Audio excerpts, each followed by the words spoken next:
Halo warga Sudut Sipil, welcome back to channel Sudut Sipil. Nah teman-teman, kali ini kita akan membahas sebuah kasus. Setidaknya akan membedah sebuah kasus agar kasus ini menjadi pelajaran bagi kita semua, terutama khususnya ini bagi lulusan arsitektur dan juga teknik sipil. Ingat, ijazah kita itu sangat berharga, bahkan melebihi harganya emas pada suatu ketika. Oke, coba teman-teman perhatikan gambar ini. Ada follower daripada Sudut Sipil mend-DM, "Bang, bagaimana ini caranya? Ijazahku dipakai oleh sebuah perusahaan, membuat SKA kemudian diikat pada perusahaan tersebut. Aku tidak tahu apa-apa, tiba-tiba masuk email ke aku tentang pemakaian ijazahku untuk dibuat SKK atau SKA, sertifikat ahli. Nah, apa yang harus aku lakukan?" Oke, kita gali dari dasar dulu, bahwasanya kasus ini, perihal yang seperti ini itu sudah banyak terjadi. Apalagi bagi orang-orang yang tidak ada pernah mengecek atau memantau keadaan ijazahnya itu terpakai atau tidak. Ya, contoh misalnya ijazah saya gitu. Kebetulan saya selalu memantau tiap bulan, rutin ngecek pada web tersebut apakah ijazah saya ada dicuri atau dipalsukan atau dipakai oleh perusahaan tanpa izin.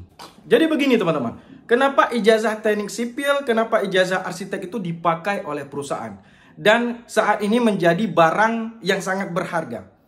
Karena aturan terbaru terhadap perusahaan, apabila dia mengambil sub bidang, misalnya satu perusahaan itu kan ada sub bidang bangunan gedung, ada sub bidang bangunan irigasi misalnya, ada sub bidang bangunan jalan.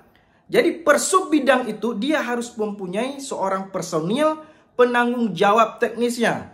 Jadi personil tersebut apabila dia adalah ahli, maka minimal harus lulusan teknik sipil untuk bangunan sipil dan arsitek untuk bangunan gedung. Tetapi dari teknik sipil juga bisa menjadi bangunan gedung.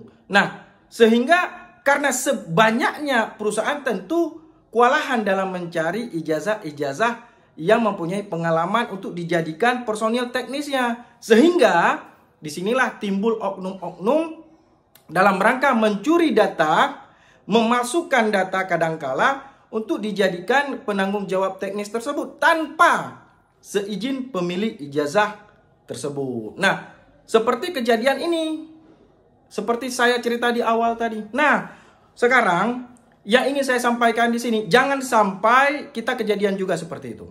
Jangan sampai kita terulang akan perihal itu. Maka dari itu saya memberikan pencegahan, selalu mengecek dan memantau kondisi ijazah kita terpakai atau tidak.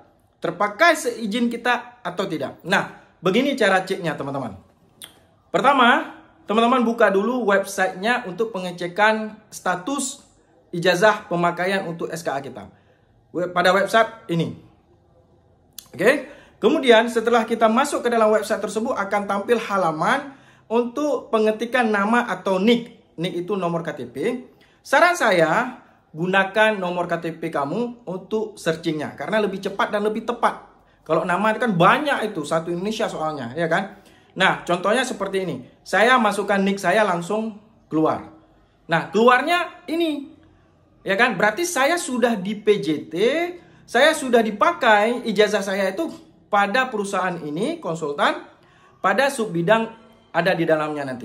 Oke? Berarti ijazah saya terpakai toh.